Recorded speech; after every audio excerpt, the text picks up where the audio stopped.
So if you're someone that is okay with rioting and you're going to go out and you're going to smash some store windows and maybe go do some looting along with the rioting, and you're going to throw bottles at the police, if you're okay with that kind of action, you have to be okay with somebody doing that to you.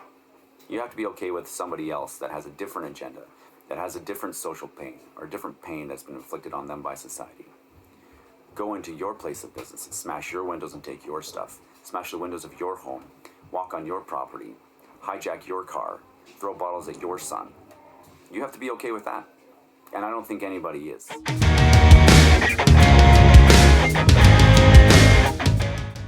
Welcome to my closet studio. This is HAZLETT. It's been a while since I've done one of these videos, but something's been pressing on my mind lately and I wanted to talk about it. And in the past on this channel I've talked about freedom, and it's a topic that I just feel is so important, and that is just not addressed enough or addressed in the wrong way. And one of the narratives that we hear today in the media is generally that people who are passionate about having their freedom are portrayed as being unintelligent, reckless, super conservative, socially conservative, intolerant, and that's just inaccurate, and it's an attempt by people who want to take away your freedoms to distract you from the point that your freedom is the most valuable thing you have.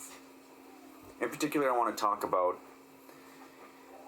two of the most important fundamental freedoms that we have, and that is freedom of security of person and freedom to quiet enjoyment, the right to quiet enjoyment of your property. Why are these so important?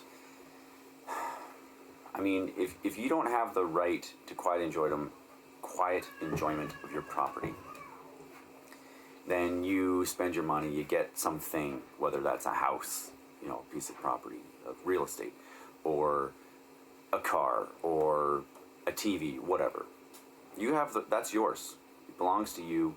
You have the right to enjoy that and use that the way that you see fit. If you don't have that right, there's nothing to stop anyone else from coming and breaking your thing or from taking it away and now it's theirs.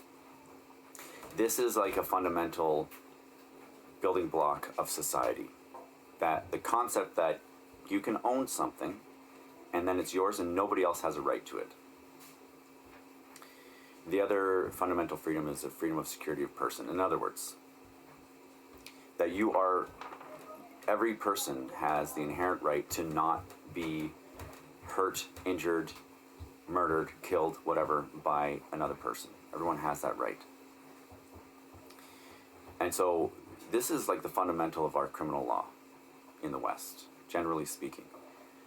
A lot of that criminal law is built around protecting those fundamental rights, right? If you steal, that's a crime, you're in trouble. If you assault somebody, you hurt them, you threaten their physical well-being, that's a crime, you go to jail. If you kill somebody, obviously that's not always a crime, because it depends on the mitigating circumstances, right? If they are threatening your security of person, you have the right to defend yourself. So it's not necessarily a crime to kill another person. If they're trying to kill you and you kill them first, that's not a crime, generally speaking. But if you kill somebody and you weren't being threatened, or you could have done less than kill them and protected yourself, then generally speaking, that's going to be a crime. So today we have lots of social uproar happening. One of the movements, Black Lives Matter, for example, the underlying concept of there's been a significant history of racial discrimination, and that needs to stop, and a black person's life matters no less than a white person or any other person's life. That principle is totally sound. You can't argue against that and not be a social outcast, in my opinion. You can't. Black lives obviously matter, and they are a group in the United States specifically that are historically disadvantaged and have all kinds of social problems, social challenges. In Canada, you could say that's primarily the Indigenous peoples. But then they rioted. The Black Lives Matter movement had all these violent riots. And I don't know if you saw any of the footage. I didn't see a lot of it. Didn't follow it too much, but I saw some footage from New York where, they were throwing bottles and stuff at the police, and I have a problem with that, to be honest. I have a significant problem, and this is the problem that I have. Number one, I guess this is also linked to the defund the police movement. Number one, the police are not the problem. Perhaps the policy that governs them is the problem, but that's a problem with your legislators. That's something that needs to be fixed. If your policymakers are making poor policy, then you need to fix that. You don't defund the police. That's like chopping off the arm. I don't know what kind of chopping off the arm because of that. I don't know. You can't do it. It doesn't make sense. It's not right. Just because the policy is wrong doesn't mean the arm that enforces the law is the problem. Right? Does that make sense? So now, in response to like the Black Lives Matters or the police enforcing the law primarily against black people or with disregard to black lives, and then behaving in a way that totally disregards other people's freedom to quiet enjoyment of their property is a huge problem for me. That's a huge problem. So, and the minute that you decide we no longer need the rule of law, we're going to take the law into our own hands, we're going to do what we want. The minute that becomes okay is the moment that everybody loses their rights, their fundamental human rights. They're gone. Because the minute that the people can say, we're no longer okay with the rule of law, we're going to take it into our own hands, and we don't care about your freedom to property because we're being hurt so bad that trumps everybody else's human rights. And we're going to do what we want. We're going to endanger the lives of these policemen because they've done it to us. And we're going to destroy these people's property, especially these rich business owners, or I don't even care if they're rich or not. We're going to destroy their property because we're in pain, and this will help people take notice of our cause. The moment you start putting your agenda over the rights that other people have, in my opinion, you deserve the weight of the law to come against you. Because the rule of law is so fundamental to protecting everybody's rights that you destroy it or try to overcome it at your own peril. Now, is there corruption? Is there underlying corruption in the system, in the police, in the lawmakers? Yeah, I believe that 100% that there is.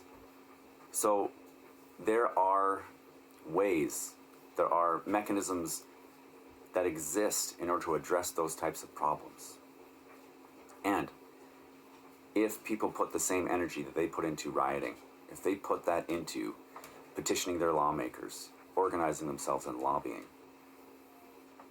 and they exhausted those, and they did everything that they could, and they exhausted those, and the state reacted in an unjust way by stepping up police brutality and turning into a police state and taking away people's freedoms, then you've got a case for civil war, for rebellion.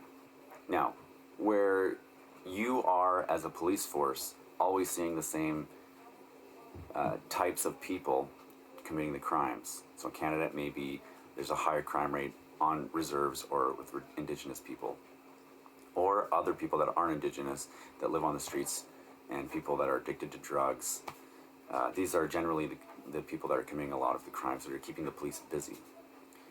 So when a policeman shows up to enforce the law and they racially profile, that's not great. Nobody wants the state to be able to just inflict its significant power on another human just because of the way that they look. But when the police are trying to do their job and they are used to the same people doing the crimes all the time, it's a natural thing that's going to happen. It doesn't justify it when it happens and they're wrong. It doesn't justify it. It doesn't justify it when they break the Charter of Rights and Freedoms here in Canada, or the Constitution of the United States. It just doesn't justify that. Now, I digress. My point is just this. Whether or not you agree with Black Lives Matter, whether or not you agree that it has come to the point where we need open armed rebellion against the state, I just want to raise a voice of caution that we give up our rights or trample on the rights of others or flaunt the rule of law and decide it's time to throw that out only at great peril. It's not something that should be taken lightly. And even though our system in Canada and the system in the United States may very well be corrupt and problematic, we should be organizing. If it's important to us, we should be organizing and doing everything we can to use the official channels to make change. And we should be doing everything we can, exhausting resources to that end, to use the systems that are set up to make change. And those are the avenues that are available. Because if you flaunt the rule of law and you lose that, then the thing that comes next is anarchy. And what accompanies anarchy is everybody loses their rights. The only right you have is by violence and protecting your own against other people. And there's always someone bigger. You're always going to be at risk. And that's the logical result. And so you can say, well, I don't know, that's a slippery slope fallacy. But, you know, if it's okay for one group that's hurting to ignore the rule of law and to take up arms against the state and to destroy your property or destroy other people's property, then who's to say that it's not okay for another group who's also hurting to do the same thing to those people? So if you're someone that is okay with rioting and you're going to go out and you're going to smash some store windows and maybe go do some looting along with the rioting, and you're going to throw bottles at the police, if you're okay with that kind of action, you have to be okay with somebody doing that to you. You have to be. You have to be okay with somebody else that has a different agenda, that has a different social pain or a different pain that's been inflicted on them by society. Go into your place of business and smash your windows and take your stuff. Smash the windows of your home. Walk on your property. Hijack your car. Throw bottles at your son. You have to be okay with that. And I don't think anybody is. I don't think that's a cool place to be. I think as long as there's any avenue available to settle any injustices through the systems that we have set up politically and socially through non-violent means, that those need to be exhausted. And until they are, I don't see how it's okay to loot, to wreck other people's property, or to inflict violence on people. Anyways, those are my thoughts. And I don't share those thoughts to condemn anybody who is fighting for freedom, anybody who is fighting for equality under the law, equality in the face of law enforcement and the state. I support that 100%, and I believe so strongly that men, women, black, white, any other race are equal under God and should be treated equally under the state and should have the force of the state applied equitably, regardless of how they look and what their background is. Those are my thoughts. Talk to you later.